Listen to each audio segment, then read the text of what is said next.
In the dust-choked dance hall of Frontier, Louisiana, a black girl stood rejected at the town dance for her color, until the mountain man from the corner walked over, his weathered boots striking the wooden floor like thunder. The townspeople had already written her story. Another uppity girl who forgot her place, destined to slink home in shame and never dare show her face at respectable gatherings again. They saw her trembling hands, her mended dress, her desperate hope for just one moment of dignity. But the silent giant watching from the shadows saw something else entirely. This bearded stranger, who spoke to no one and trusted fewer, carried secrets that could shatter their small world. When he extends his massive hand to hers, he doesn't just offer a dance, he ignites a chain of events that will force everyone to choose between the comfortable lies they've always lived and a dangerous truth that could destroy them all. Will their defiant waltz spark revolution or catastrophe? Before we continue, comment where you are tuning in from. Perhaps we will publish a story there. The needles slipped again. Serafina Wells pressed her thumb against the tiny bead of blood and continued stitching the mayor's wife's Sunday dress. Third time this morning her hands had trembled. The monthly town dance was tonight. She worked alone in her cramped shop on Cedar Flat's dusty main street. The morning sun filtered through grimy windows, casting long shadows across bolts of fabric that hadn't sold in weeks. Most folks took their business to the seamstress 2 towns over, rather than let mixed blood touch their finest clothes. The bell above her door chimed. Reverend Isaiah Thompson stepped inside, his weathered face creased with concern. "Child, you're not seriously considering tonight." Serafina kept her eyes on her work. "I have every right to attend. Rights and wisdom are different things." The Reverend settled his tall frame into the wooden chair across from her workbench. "Some boundaries shouldn't be tested." "I'm tired of boundaries, Reverend." Through the window, she watched Mayor Cornelius Blackwood stride past with 2 other men. His voice carried through the thin walls as he gestured toward her shop. The words were muffled, but his tone was clear enough. The Reverend followed her gaze. "That man's built his power on keeping people in their proper places. Don't give him reason to notice you." Serafina set down her needle. At 22, she'd spent her entire life making herself smaller, quieter, less threatening. Her mother's deathbed words echoed in her memory. "Prove you're worthy of respect, and maybe someday they'll give it to you." "What if I'm done asking for permission to exist?" The Reverend's expression softened. "Your mother was my friend. She'd want you safe." "She'd want me free." After the Reverend left, Serafina walked to the mirror in her back room. Her reflection showed cafe au lait skin that marked her as neither fully accepted nor completely rejected, light enough to confuse strangers, dark enough to ensure they never forgot. She pulled her one good dress from the wardrobe. Blue cotton with careful repairs along the seams. It had been her mother's, altered to fit Serafina's smaller frame. The fabric was worn but clean, pressed with borrowed starch. Across town, Adelaide Hartwell stood before a mirror 3 times as large, surrounded by dresses worth more than most people's yearly wages. The rancher's daughter had everything Serafina lacked: money, position. The automatic respect that came with pale skin and the right last name. "Miss Adelaide, which gown for tonight?" Her maid held up 2 options, both silk, both costly. Adelaide's attention wandered to the window overlooking Main Street. Below, the seamstress emerged from her shop with a bundle of finished alterations. The girl moved with quiet dignity despite the turned backs and whispered comments that followed her everywhere. "The blue one," Adelaide said, still watching the street. At the edge of town, where civilization surrendered to wilderness, a different kind of man prepared for his monthly venture into Cedar Flats. Tobias Whitmore had earned his nickname honestly. Bear stood 6'4" in his worn boots, with shoulders broad enough to fill doorways and hands that could crack walnuts or thread needles with equal precision. His cabin held secrets that would astound the townspeople who saw only a mountain hermit. Law books lined makeshift shelves. A trunk contained clothing far finer than his usual rough attire. Documents bearing official seals lay hidden beneath loose floorboards. Bear shaved carefully with a straight razor, trimming his beard to merely intimidating rather than wild. He'd learned that people revealed their true nature when they thought they faced someone beneath their station. Tonight, like every month, he'd sit in his corner and watch Cedar Flats perform its careful dance of social hierarchy. The sun set over the Louisiana Bayou country, painting the sky in shades of amber and rose. Inside the town's largest building, fiddle music began to play. Lanterns cast golden light across polished floors, where the respectable people of Cedar Flats would spend the evening reinforcing the invisible lines that kept their world in order. Serafina stood outside the building, listening to laughter and music drift through the windows. Her hands no longer trembled. She'd made her choice. She pushed open the doors and stepped inside. The music faltered. Conversations died mid-sentence. Every face turned toward her with expressions ranging from shock to disgust to carefully controlled fury. The fiddler's bow scraped to a halt. Mayor Blackwood's voice cut through the silence. "I believe there's been a mistake." Serafina lifted her chin. "No mistake. I'd like to dance." Snickers rippled through the crowd. In the corner, partially hidden by shadows, Bear Whitmore straightened in his chair, his dark eyes fixed on the scene unfolding before him. One by one, the young men she approached turned away. Some laughed, others simply ignored her, a few muttered words that made her cheeks burn.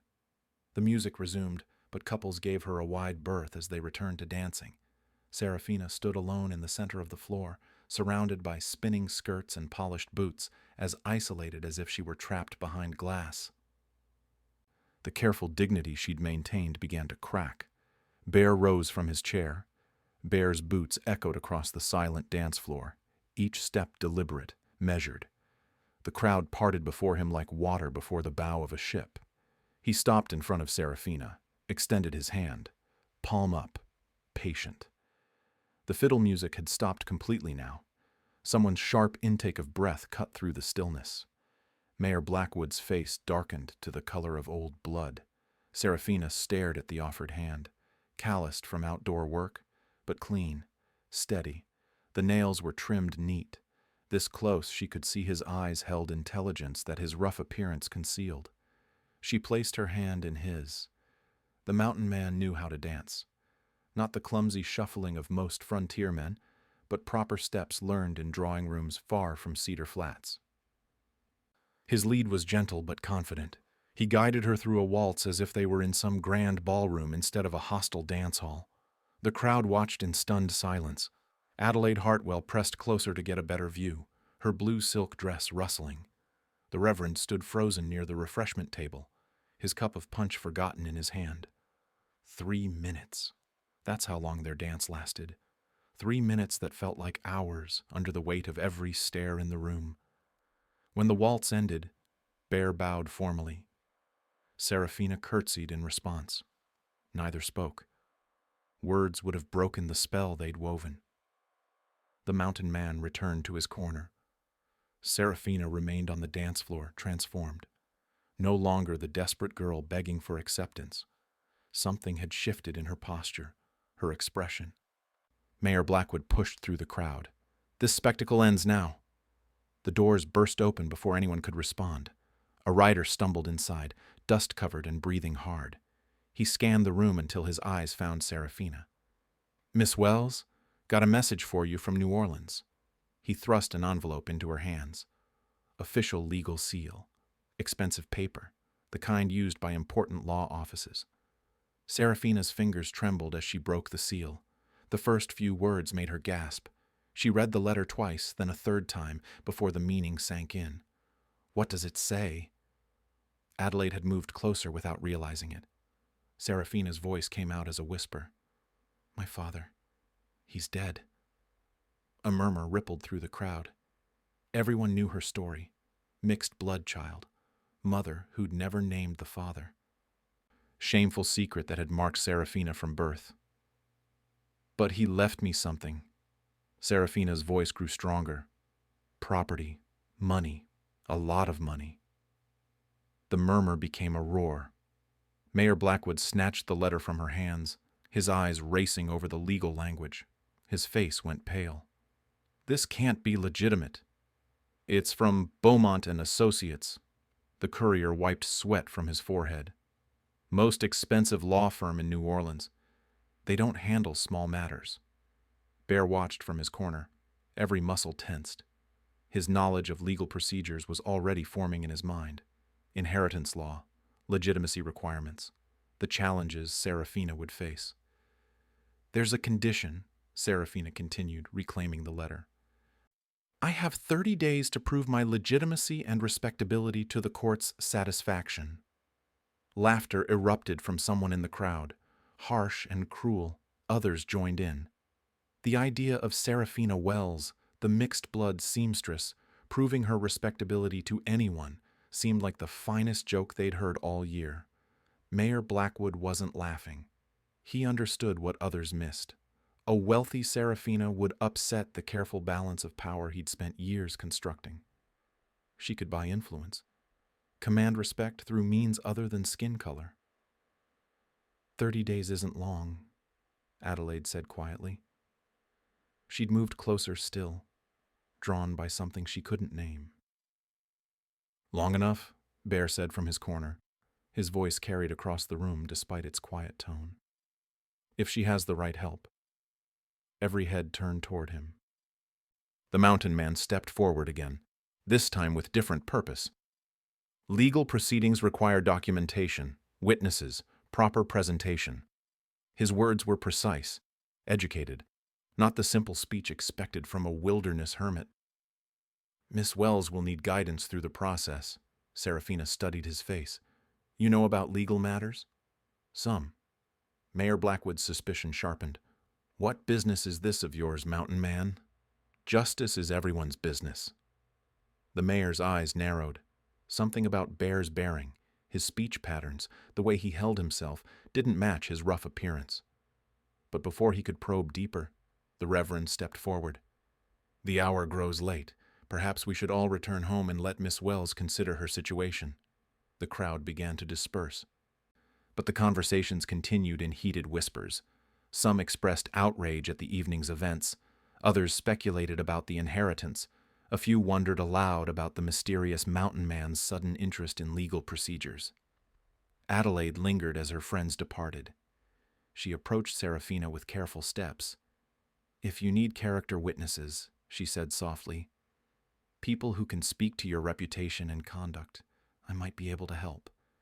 Before Serafina could respond, Adelaide hurried away, her silk skirts rustling. Bear remained in his corner until only a few people stayed behind. Then he walked over to where Serafina stood, clutching the life-changing letter. 30 days will pass quickly, he said. Tomorrow we should begin gathering what you need. Serafina looked up at him. This giant of a man who danced with her when no one else would, who spoke of legal procedures with suspicious familiarity. Why are you helping me? Bear's expression remained unreadable. Everyone deserves their chance at justice. Outside, Cedar Flats settled into uneasy sleep.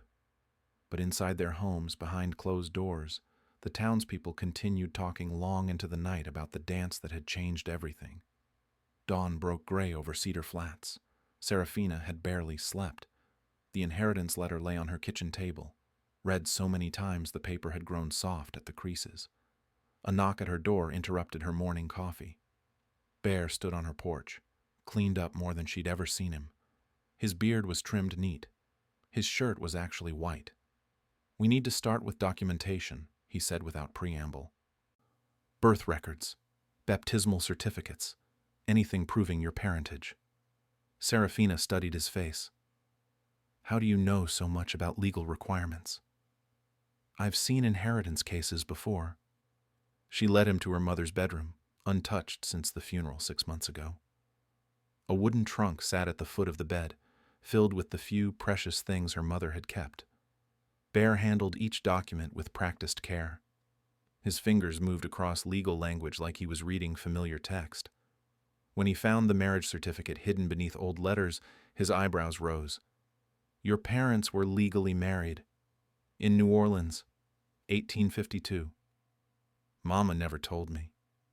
Serafina stared at the faded ink. Her father's signature was bold, confident. Thomas Beaumont, the same last name as the law firm handling his estate. She had reasons for keeping it secret. Bear folded the certificate carefully. This changes everything. You're not just an acknowledged heir. You're legitimate.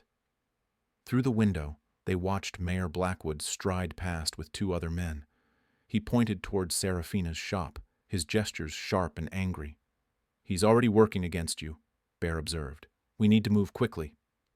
At the mercantile, Mrs. Patterson turned her back when Seraphina approached the counter. The woman who'd sold her supplies for 2 years now acted as if she didn't exist. Stores closed for inventory, Mrs. Patterson announced loudly. Bear stepped forward. His presence filled the small space like storm clouds gathering. Inventory on a Tuesday morning? Mrs. Patterson's defiance wilted under his steady gaze. She completed Seraphina's purchase in hurried silence. The pattern repeated across town. Doors that had been barely open to Seraphina now slammed shut entirely. The baker refused her business. The postmaster claimed he had no stamps to sell. Mayor Blackwood's been busy, Bear said as they walked to the church. Reverend Thompson was sweeping the front steps when they arrived. His movements grew more vigorous when he spotted them approaching. "Reverend," Seraphina called, "I need to ask about church records. My baptism. My parents' wedding ceremony." The Reverend's broom stilled. "Child, some stones are better left unturned." "Not this stone. Mayor Blackwood stopped by this morning. Made it clear that helping you would be seen as taking sides in matters that don't concern the church." Bear's voice cut through the morning air. "Since when do legal inheritance matters not concern moral institutions?" The Reverend looked up sharply. Something in Bear's tone made him straighten his shoulders. "You're right, of course." He set aside his broom. "Come inside." The church records confirmed what the marriage certificate had revealed. Thomas Beaumont and Marie Wells, legally wed in New Orleans before moving to Cedar Flats. Seraphina's birth recorded 6 months later. "Your father left after you were born," Reverend Thompson said quietly. "Your mother never spoke of why. But they never divorced?" "No legal divorce on record." Bear made notes in precise handwriting. His penmanship was too neat for a man who supposedly lived rough in the mountains. Too educated. "We need witnesses to your character," he said. "People who can testify to your respectability and conduct." Adelaide Hartwell appeared in the church doorway as if summoned. She wore a simple green dress, her usual elaborate styling abandoned. "I couldn't help overhearing," she said, "about character witnesses." Seraphina turned in surprise. "Miss Hartwell?" "Adelaide, just Adelaide." She stepped inside, her heels clicking on the wooden floor. "I've been thinking about what I said last night, about helping." "Your father won't approve," Reverend Thompson warned. "My father doesn't control my conscience." Bear studied Adelaide with sharp eyes. "This won't be easy. Supporting Miss Wells will cost you socially." "Some costs are worth paying." That afternoon, they met at Adelaide's house while her father conducted business in town. The parlor was filled with expensive furniture and delicate decorations. Seraphina felt out of place among such luxury. Adelaide poured tea from china so fine it was nearly transparent. "I've been watching you for months. The way you conduct yourself, your dignity despite how people treat you." "Why does that matter to you?" "Because I've been raised to believe in natural hierarchies, that some people are simply better than others by birth." Adelaide set down her cup. "But watching you has made me question everything I was taught." Bear listened from his chair by the window, alert to any approaching visitors. His positioning was tactical, professional, like a man accustomed to watching for danger. "Character witnesses are just the beginning," he said. "You'll need to present yourself before a judge. Prove not just legitimacy, but respectability." "How do I prove respectability to people who've already decided I don't possess it?" "By refusing to let their assumptions define you." A commotion outside drew Bear to the window. Mayor Blackwood was approaching with 3 other men. Their faces were hard, determined. "Company's coming," Bear said quietly, "and they don't look friendly." Adelaide stood quickly. Use the back door. Both of you. No running, Serafina said firmly. I'm done hiding. Bear's hand moved to his coat. Whatever he kept there gave him confidence that his size alone couldn't account for. The front door opened without a knock. Mayor Blackwood filled the doorway, his companions flanking him like deputies. Miss Hartwell, the mayor said coldly. Interesting company you're keeping these days. Adelaide stepped between the mayor and her guests. Mayor Blackwood, you're in my home uninvited. Just checking on the welfare of one of our prominent families. His eyes moved past her to Serafina and Bear. Making sure you understand the company you keep. Bear rose from his chair. The movement was fluid, controlled, dangerous. The lady asked you to leave. Mountain Man giving orders now? Mayor Blackwood's voice carried a sneer. Interesting how quickly you've involved yourself in town business. Justice isn't town business. It's human business. The two men stared at each other. Something passed between them that Adelaide didn't understand.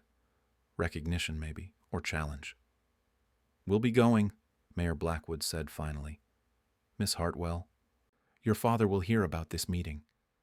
After they left, Adelaide sank into her chair. Her hands shook as she lifted her teacup. He'll make trouble for you, Serafina said. Let him try. Bear moved to the window, watching the men depart. He's afraid. Men like Blackwood don't make house calls unless they're desperate. Afraid of what? Change. A wealthy, legitimate Serafina Wells upsets his entire power structure. The circuit judge arrived in Cedar Flats 3 days later. Judge Morrison was a thin man with wire spectacles and the bearing of someone who'd seen every trick lawyers could devise. He set up court in the town hall, transforming the simple meeting room into a place where justice might actually occur. Serafina wore her mother's best dress, pressed until every wrinkle had surrendered. Bear had coached her for hours on how to present herself. Stand straight, speak clearly, never let them see you doubt your own worth. The courtroom filled quickly. Half the town came to watch the spectacle. Mayor Blackwood sat in the front row with his supporters. Adelaide sat across the aisle, pointedly separated from her usual social circle. Judge Morrison called the hearing to order. We're here to determine the validity of Miss Wells' inheritance claim. Miss Wells, present your documentation. Serafina approached the bench with steady steps. She handed over the marriage certificate, her birth record, and the lawyer's letter. Judge Morrison examined each document through his spectacles. The marriage appears legitimate, properly witnessed and recorded. He looked up at Serafina. However, inheritance law requires more than documentation. Character matters. Respectability matters. Mayor Blackwood stood. Your Honor, I've known Miss Wells her entire life. While I don't question her personal conduct, the community standards must be considered. What community standards would those be, Mayor? The natural order that keeps our society stable. Some boundaries exist for good reasons. Judge Morrison's expression remained neutral. I see. And what boundaries concern you specifically? The mayor's face reddened. He'd expected support, not cross-examination. Adelaide rose from her seat. Your Honor, may I speak to Miss Wells's character? You may. Adelaide walked forward, her green dress rustling in the silence. I've observed Miss Wells for months. Her conduct is beyond reproach. She runs an honest business. She treats everyone with respect regardless of how they treat her. She demonstrates dignity under circumstances that would break weaker people. Murmurs rippled through the courtroom. Adelaide had just publicly defended Serafina against the entire town's judgment. Thank you, Miss Hartwell. Judge Morrison made notes. Any other character witnesses? Reverend Thompson stood slowly. Your Honor, Miss Wells has never missed Sunday service in 22 years. She's contributed to church charity despite having little herself. Her character is unquestionable. More murmurs, louder this time. The Reverend had just aligned himself with Serafina against Mayor Blackwood's pressure. Now then, Judge Morrison said, let's address the inheritance directly. Miss Wells, do you understand the responsibilities that come with your father's estate? I do, Your Honor. And what are your intentions should the court rule in your favor? Serafina lifted her chin. I plan to use the inheritance to benefit the community, starting with a school that welcomes all children. The courtroom erupted. Some voices expressed outrage, others showed surprise, a few murmured approval. Judge Morrison banged his gavel. Order! Miss Wells, elaborate on this school. Education shouldn't depend on who your parents are or what you look like. Every child deserves the chance to learn. Bear watched from the back of the room, pride evident in his expression. This was the moment Serafina transformed from someone seeking acceptance to someone demanding justice. That evening, after court recessed, Serafina returned to her shop to find the front window broken. Glass littered the floor. Her fabric bolts had been pulled down and scattered. Bear arrived minutes later, drawn by some sixth sense that told him she needed help. They're getting desperate, he said, surveying the damage. Good. Desperate people make mistakes. They also get dangerous. Serafina began sweeping glass into a pile. Let them. I'm not the scared girl who begged for dances anymore. No, you're not. Bear helped her clean up, his movements careful around the scattered fabric. When they finished, he walked her home, checking shadows and doorways with professional awareness. Tomorrow the judge will rule, Serafina said as they reached her front door. Tomorrow everything changes. Win or lose. Either way, Cedar Flats won't be the same. That night, fires of change burned in 3 different houses. Serafina planned her school. Adelaide wrote a letter to her father explaining her choices. And in his mountain cabin, Bear stared at documents that would soon reveal his true identity to a town that thought it knew exactly who he was. The morning would bring answers, and with them, consequences none of them could fully anticipate. Judge Morrison reconvened court at 9 sharp. The town hall overflowed with spectators. Word had spread beyond Cedar Flats. People from neighboring settlements had come to witness the ruling that would either maintain the old order or shatter it completely. Serafina sat straight in her chair, hands folded. Bear stood against the back wall, his eyes scanning the crowd with professional alertness. Adelaide had claimed a seat in the front row, despite her father's obvious displeasure. After reviewing all documentation and testimony, Judge Morrison began, this court finds the inheritance claim legitimate. Miss Wells is the lawful heir to Thomas Beaumont's estate. The courtroom exploded. Cheers from some quarters. Angry shouts from others. Mayor Blackwood's face turned purple with rage. Judge Morrison banged his gavel repeatedly. Furthermore, Miss Wells has demonstrated the character and respectability required by law. The inheritance is granted in full. Serafina closed her eyes briefly. When she opened them, everything had changed. She was no longer the mixed-blood seamstress begging for acceptance. She was a woman of means with the power to reshape her world. The celebration was short-lived. That evening, Mayor Blackwood called an emergency town meeting. The same hall that had witnessed Serafina's legal victory now hosted her opposition's counterattack. This ruling threatens everything we've built, Blackwood declared from the podium. Our traditions, our way of life, our children's future. Murmurs of agreement rippled through his supporters.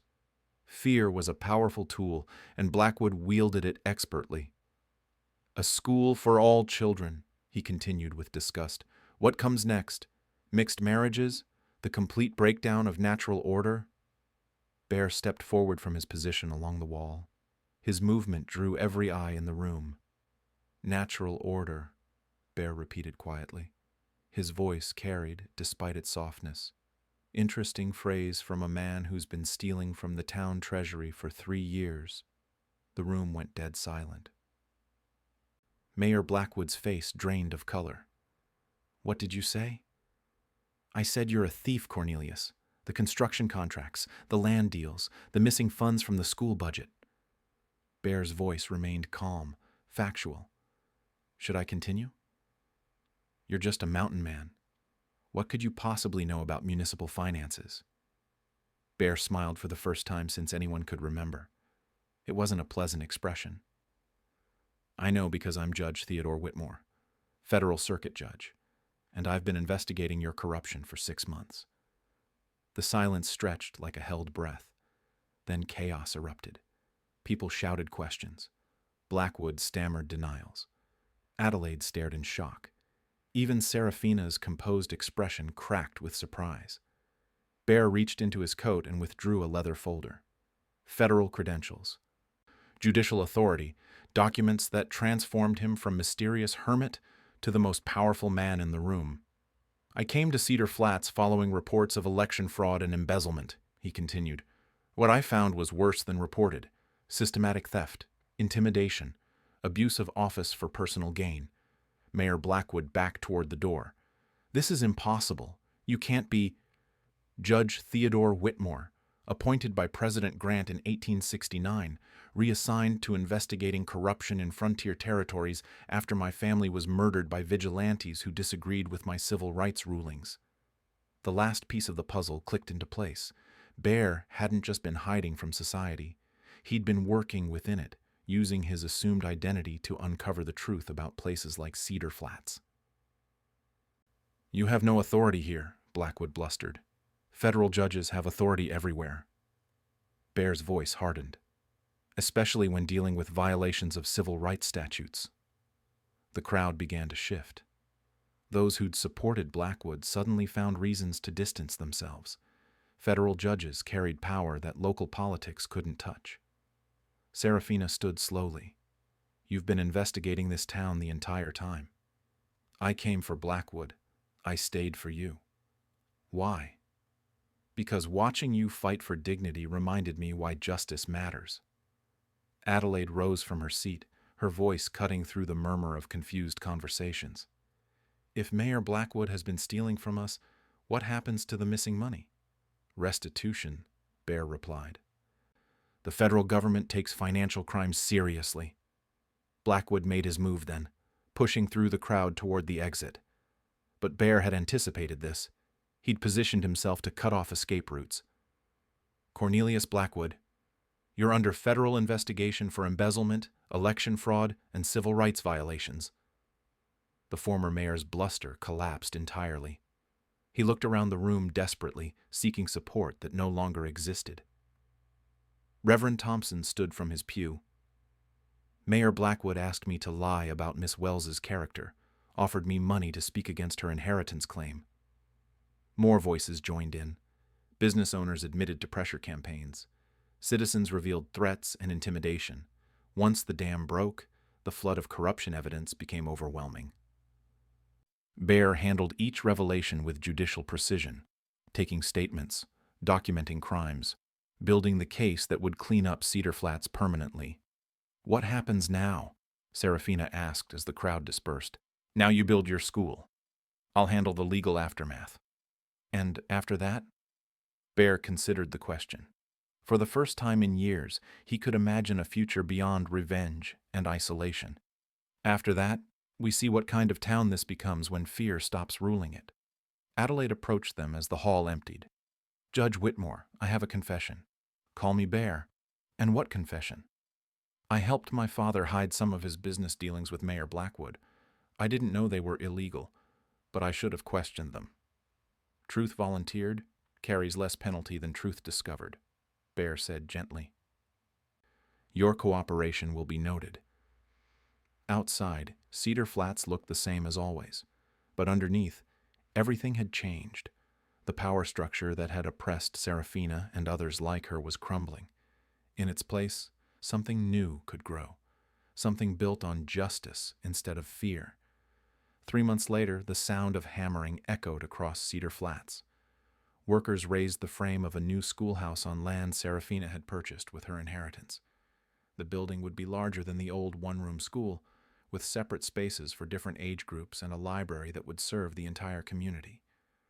Bear supervised the construction with the same attention to detail he'd once applied to legal cases.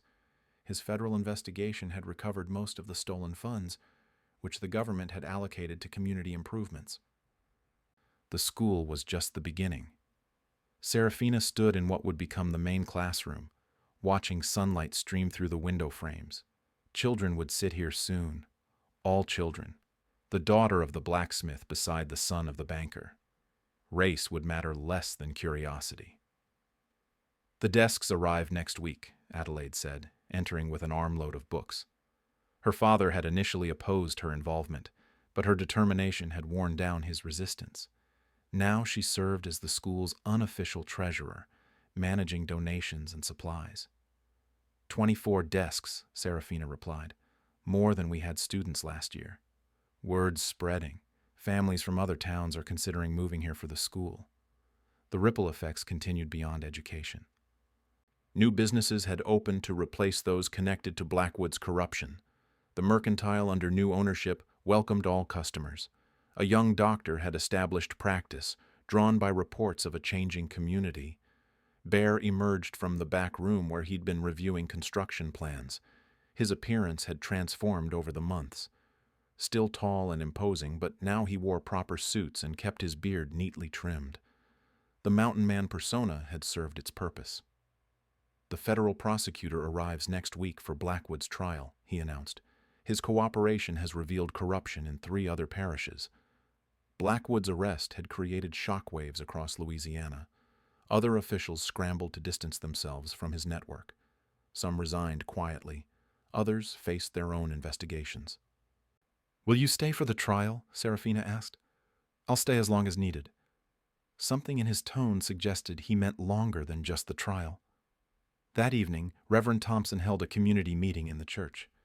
These had become regular events since Blackwood's fall, giving residents a chance to discuss the town's future without fear of retaliation. "The school opens in 6 weeks," the Reverend announced. "Miss Wells needs to hire additional teachers."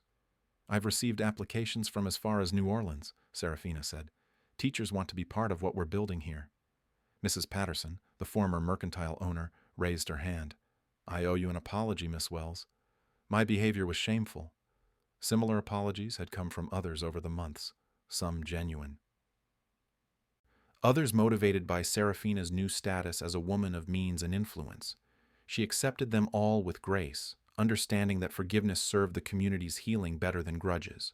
"The past is past," Serafina replied. "What matters is tomorrow." Adelaide stood from her pew. "I've been corresponding with women's colleges back east. Several are interested in sending student teachers to observe our integrated classroom methods." The word integrated still made some people uncomfortable, but opposition had weakened considerably. Hard to argue with success, and the new Cedar Flats was undeniably more prosperous than the old one. After the meeting, Bear walked Serafina home through streets that felt different now, safer, more hopeful. Children played games that crossed old racial lines. Their parents watched with expressions ranging from acceptance to cautious optimism. "You've done something remarkable here," Bear said as they reached her front porch. "We've done something remarkable. The school was your vision. The courage to pursue it came from watching you stand up when nobody else would." They stood in comfortable silence, listening to the evening sounds of a town settling into sleep. No angry voices, no meetings plotting someone's downfall, just the peaceful rhythms of a community learning to live with itself. "The federal prosecutor offered me a permanent position," Bear said eventually, "investigating corruption throughout the South." Serafina felt her heart sink. "That's important work." "It is. But so is what we're building here. So you'll go." "I haven't decided." The monthly dance arrived again. Serafina approached the hall with vastly different feelings than 9 months earlier. No longer the desperate girl hoping for acceptance, but a respected community leader who'd earned her place through courage and contribution. The decorations were the same, the fiddle music familiar. But the people had changed. Some faces were new, others bore expressions of respect that would have been impossible before. Young Tommy Henderson approached first, the banker's son who would attend Serafina's school in the fall.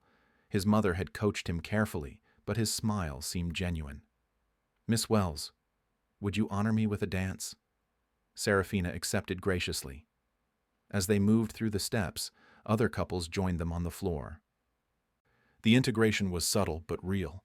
Social barriers that had seemed permanent were proving surprisingly flexible. When the dance ended, others asked for turns. The blacksmith's daughter, a visiting merchant's son. Even some who'd opposed her months earlier now sought her company. Bear watched from his usual corner, but his expression had changed. no longer the wary observer of a hostile environment, but someone considering whether he'd found a place worth calling home. When he finally approached for a dance, the room barely noticed. Their waltz was no longer a scandal, but a natural part of the evening's festivities. "Have you decided about the prosecutor's offer?" Serafina asked as they turned. "I have." "And?" "There's more than one way to serve justice. Sometimes it means traveling to where corruption hides.